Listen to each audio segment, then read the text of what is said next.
Okay, weekly Stoic Sigma Trader update. There's just not much to say. We're just on a massive, absolute terror bull run market. I mean, we're just like what, 2, 3% away from the all-time highs again. Um, yeah, it's just an incredibly bull market. Nvidia earnings coming up in about 9 days, I think. So yeah, I just don't see. I mean, everybody's kind of waiting for a pullback, but there just isn't any signs that one is going to happen. Um, so, I mean, if you look at this, I'm just going to look at the weekly chart. I mean, what is the probability that we're going to go below this week? So, I mean, really, I'm just looking at, this 1 week now is our trading range. I mean, not even looking at things below this. Yeah, you've got these moving averages, and that's something to consider, on the daily, the same thing. But so we would literally have to lose one, two, three, 4 days. It'd have to wipe out these 4 days, almost 5 days to get to the 8 moving average on the daily, which is possible. I mean, it's possible, but there's just so much strength. Even on you switch to a 120-minute chart, switch to a 4-hour chart. I mean, yeah, we haven't even barely broke below the 4.8 for like this whole week. I mean, your dip buys are like on your fib levels. I mean, this was a bull flag, 58.36 to 59.26.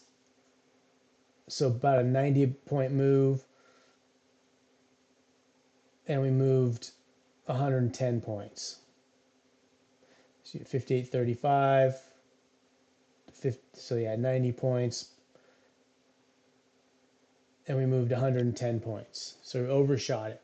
So this bull flag pattern's done. So really the only pattern we're looking at now is this 58.66 to 59.79, and then I'll be looking at the moving averages and the Fibonacci for the pullback. So there was a bit of a pullback on some news. Futures are going to, Asian sessions are going to open in a couple hours. We'll see what happens there with this whole debt downgrade thing. But my suspicions are is nobody cares. So, and again, just all that matters is the ball. But okay, so we get a little bit of volatility. We're going to still have bounce levels on all these Fibonacci's. I mean, this 50% fib at 59.21 is a major resistance level, got tested again, probably be bounces here. If we do start to get kind of a fade pullback, we're still going to get bounces at these fib levels. And then it'll rinse out this 58.67, and then there'll be a 20-point bounce above it. So going back to the daily and the weekly, yeah, and then this was like a 1, 2, 3, 4, 5, 6 days, and there's a little gap there.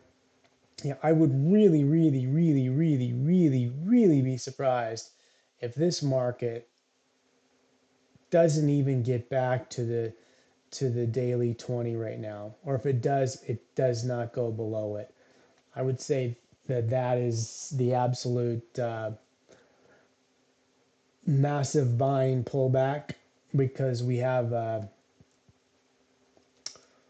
if this is an inverse head and shoulders, and this is your left shoulder, this is your bottom, this is your right shoulder, your neckline.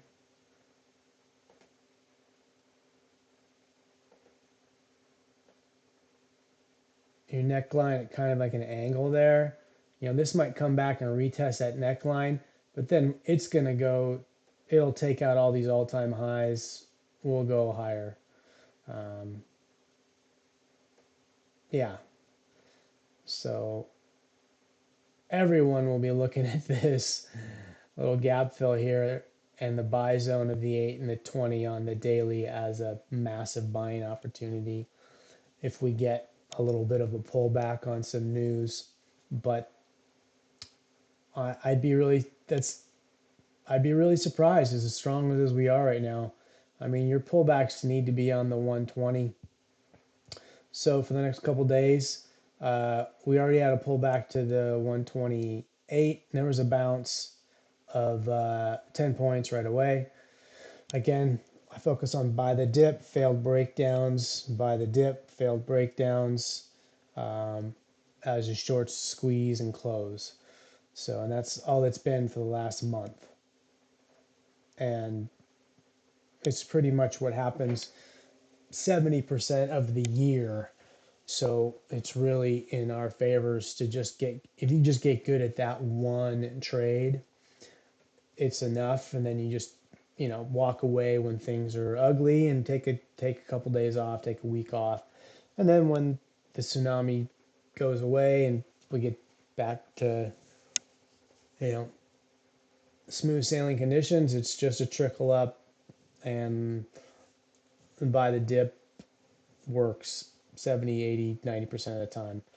So we are pretty extended right now after so many days up. So it would not surprise me if we go into kind of a little bit of a sell fade here.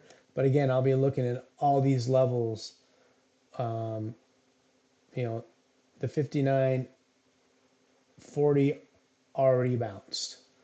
So the next bounce level, everybody's everybody's stops and everything are going to be right below this 59.16. And then your next stops are going to be below this 58.86. And then your next stops are going to be down here. And your next stops. So look at all these stop run levels right now as places to buy the dip. So the pullback didn't even get to the 61.8%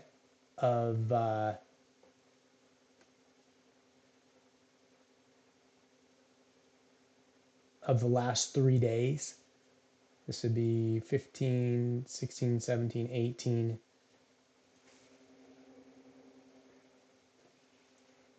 Excuse me, 15 and 16 was Thursday and Friday.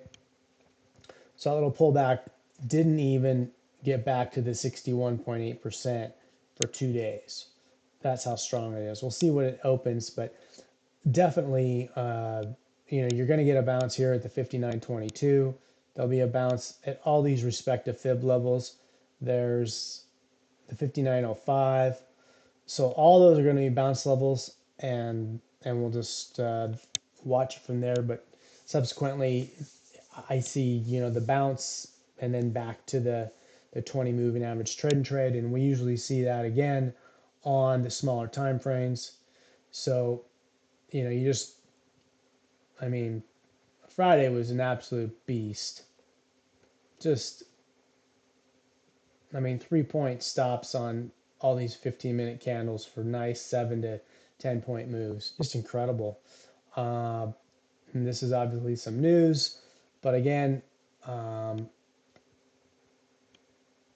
let's look at, in summary, all these bounce levels. So 59.06, 58.88, 58.79 area. And then once we take out the 58.66, which is Thursday's low, then just kind of wait a little bit because the next low is going to be Wednesday's low, 58.35. And yeah, they'll be buying right below the 58.35. And then it'll go back to like a day and a half of trickle up. So those are the plans. Buy the dip, trade them well.